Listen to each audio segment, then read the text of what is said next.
نہیں ہے کہ آپ نے کر لیا تو چلو ہو جاتا ہے, آخر انسان ہے. نہیں ہوتا بھائی, انسان ہے تو پھر ٹھگائی بھی انسانوں کی لگتی ہے. اپنے آپ کو کیا دینی ہے؟ ایسی سزا دینی ہے کہ دوبارہ گناہ ہوتے ہوئے انسان کو وہ سزا کا تصور آئے کہ بیٹا یہ گناہ فری کا نہیں ہے, اس کی تجھے بھاری قیمت دینی پڑے گی. وہ سزا ہر ایک کے لحاظ سے مختلف ہوتی ہے. جرمانہ بھی ہو سکتا ہے, روزہ بھی ہو سکتا ہے, نفلی نمازوں کی پابندی بھی, ہر وہ کام جس میں دل کو تکلیف ہو. وہ سزا نہ اتنی بھاری ہو کہ دی نہ جائے اپنے آپ کو, نہ اتنی ہلکی ہو کہ اس سے آپ کو تنبیہ ہی نہ ہو. بات آ رہی ہے سمجھ میں کہ نہیں آ رہی؟ بعض لوگوں کے لیے ایک روزہ رکھنا بھی بہت مشکل ہے, تو وہ سزا میں ایک روزہ ہی رکھ لیں کہ جب گناہ ہوگا اگلے دن ایک روزہ لازمی رکھنا ہے. اور بعض لوگوں کے لیے 10 روزے رکھنا بھی کوئی مشکل, بولو نا, تو 10 روزے سزا میں رکھیں. بعض لوگوں کے لیے گناہ کے بعد 1 لاکھ روپے صدقہ کرنا بھی کوئی مشکل نہیں ہے, کروڑوں کی آمدن ہے. بعض لوگوں کے لیے 100 روپے صدقہ کرنا بھی کیا ہے, مشکل ہے, تو وہ 100 روپے رکھ لیں. لیکن سزا کے بغیر اپنے آپ کو چھوڑنا نہیں ہے. یہ کتنے کام ہو گئے؟ 2. اس کو میں مزید تھوڑا سا ڈیٹیل سے بتاتا ہوں. تیسرا کام ہے دعا. دعائیں نہیں چھوڑو, خوب اللہ سے گڑ گڑا کے مانگو اور مانگتے رہو, اللہ اس غلیظ پلید گناہ سے میری جان چھڑا دے. میں اقراری مجرم ہوں, باغی مجرم نہیں ہوں. میں ان لوگوں کی طرح نہیں ہوں جن کو جب آخرت سے ڈرایا جاتا ہے تو کہتے ہیں ہمیں کیا پتا قیامت ہے یا نہیں ہے. نہ میں مانتا ہوں ان الساعۃ لآتیۃ لا ریب فیہا, اے اللہ ایک دن قیامت آئے گی, تو مردوں کو زندہ کرے گا, اس گناہ پہ سزا دے گا, میں اقرار کرتا ہوں. تو اے اللہ مجھے تو اس گناہ سے بچنے کی توفیق دے دے, آسان کر دے میرے لیے اس گناہ سے بچنا. میں دعوے سے کہتا ہوں مانگتا رہے گا نا, انشاءاللہ یہ گناہ اس کی زندگی سے نکل جائے گا. بہت سے نوجوان آتے ہیں کہ ہم نے حج بھی کر لیا, ہم نے تبلیغ میں 4 مہینے بھی لگا لیے, پھر بھی گناہ نہیں چھوٹ رہا ہم سے. تو بھائی آپ کوشش میں لگے رہو گے, آہستہ آہستہ انشاءاللہ چھوٹ جائے. اگر کوشش نہیں کی نا, یہ 3 طریقے نہیں اختیار کیے, تو اس کا پتہ ہے نقصان کیا ہوگا؟ آج یہ گناہ کر رہے ہو نا, کل ایک قدم اس سے آگے ہوگا. یہ نہ سمجھو کہ آج یہ گناہ ہو رہا ہے تو یہاں یہ جو گورے ہومو سیکچولیٹی کو پھیلا رہے ہیں نا, کیوں؟ زنا کر چکے ہیں یہ, اب آگے کی طرف جا رہے ہیں یہ, اور کل ان میں محرم سے زنا بھی پروموٹ کریں گے یہ, بہنوں سے. اور اللہ بچائے ایسے الفاظ لیتے ہوئے بھی ہمیں خدا کا سے ڈر لگتا ہے. یہ محرم رشتوں سے بھی زنا کو لیگل کریں گے کل, کیونکہ ان کے یہاں توبہ نہیں ہے. تو توبہ جب نہیں ہے تو ہر آنے والا دن برائی میں ایک اسٹیپ آگے ہوگا. تو یہ 3 کام جو گناہ کے عادی ہیں کریں گے کہ نہیں کریں گے؟ اس کا فائدہ کیا ہوگا؟ لوگ کہتے ہیں یار ہم تو توبہ بھی کرتے ہیں اور صدقہ بھی کر رہے ہیں, سزا بھی دے رہے ہیں, پھر بھی نہیں چھوٹ رہا. میں ان سے کہتا ہوں 2 کام تو ہو رہے ہیں نا. نمبر 1, اس سے زیادہ آگے کی طرف نہیں جا رہے. اگر یہ کام نہ کر رہے ہوتے تو پھر آگے جاتے. آگے تو اسٹاپ ہو گیا نا, اسی پہ بریک لگ گئی ہے. ایک فائدہ یہ ہوا. نمبر 2, دوسرا فائدہ یہ ہوا کہ اس گناہ کی وجہ سے جہاں برائیوں کے پلڑے میں برائی آئی ہے, تو وہ جو سزا کے طور پر صدقہ کر رہے ہو یا روزہ رکھ رہے ہو, تو ایک پلڑے میں نیکی بھی تو آ گئی نا.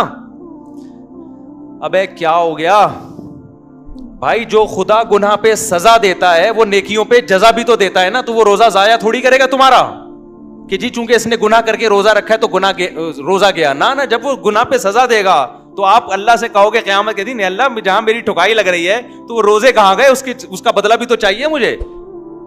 تو نیکی پہ تو 10 ملتے ہیں اور گناہ پہ 1 ملتا ہے. میں سمجھا پا رہا ہوں یا کسی جیپنیز کو بلاؤں سمجھانے کے لیے؟ تو اس کا پہلا فائدہ کیا ہوگا؟ آگے مزید آگے جانے سے جو فحش فلمیں دیکھ رہا ہے, اگر وہ فلمیں اللہ نہ کرے کوئی دیکھنا اچھا کام نہیں ہے, عادت نہیں چھوٹ رہی, لیکن وہ جب دیکھے کچھ سزا دے تو زنا سے تو کم از کم بچے گا نا, وہ مزید آگے نہیں جائے گا کیونکہ وہ یہاں ہی بیریئر لگا رہا ہے.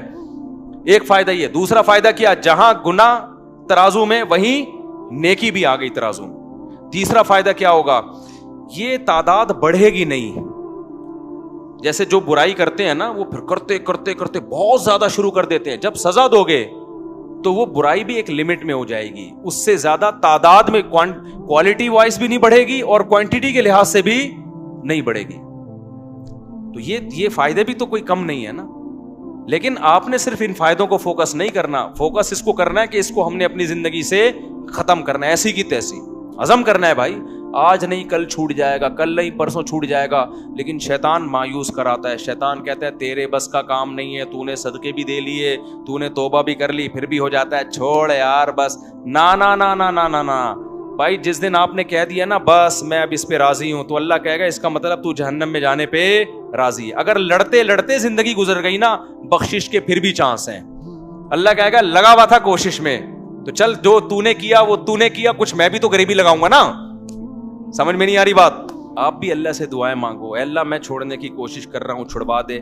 یہ نہیں کہنا کہ اللہ یہ برائی ایسے ہی بھی رہے تو بھی جنت میں بھیج دینا, یہ پھر غلط ہو جائے گا. کوشش میں لگا ہوا ہوں, تو مجھ سے یہ چھڑوا دے. تو لڑتے لڑتے بھی زندگی گزر گئی, کچھ غریبیاں اللہ بھی تو لگائے گا نا بھائی, کچھ اللہ بھی تو رحیم ہے نا, اللہ بھی تو کریم ہے. لیکن اگر کمپرومائز کر کے بیٹھ گئے نا بھائی, ہم سے نہیں چھوٹ رہا, اللہ کہتے جب تجھ سے نہیں چھوٹ رہا تو ہم سے بھی تجھے جنت میں بھیجا نہیں جا رہا. جب تو راضی ہے تو پھر ہم بھی راضی. انلزمکموہا, اللہ کہتے ہیں ہم تجھ پہ ہدایت تھوپ دیں, وانتم لہا کارہون, اور تو چاہتا نہ ہو, تو یہ نہیں ہو سکتا. سمجھتے ہو کہ نہیں سمجھتے؟ تو اللہ اس گدے گھوڑوں والی زندگی سے ہماری بھنگیوں چماروں والی زندگی, یہ لفظ یاد رہے گا. جب بھی کوئی دوست آ کے بولا کرے نا, گرل فرینڈ بولا یار کام بھنگیوں چماروں والے کر رہا ہے, یار کام کون سے کر رہا ہے؟ بھنگیوں چماروں والے. اور جو کوئی شادی کیا کرے بولو پیغمبروں والا کام کیا ہے. دوسری شادی کی ہے, کیا کیا ہے؟ پیغمبروں. تیسری شادی پیغمبروں والا. چوتھی بھی کی ہے, بولو سلیمان علیہ السلام والا کام کر لیا تو نے تو. لیکن پھر آگے حقوق بھی ہیں, کیونکہ بہت سے لوگ شادیاں کر کر کے دائیں بائیں کر رہے ہیں سارے معاملہ, تو حقوق بھی ہیں آگے.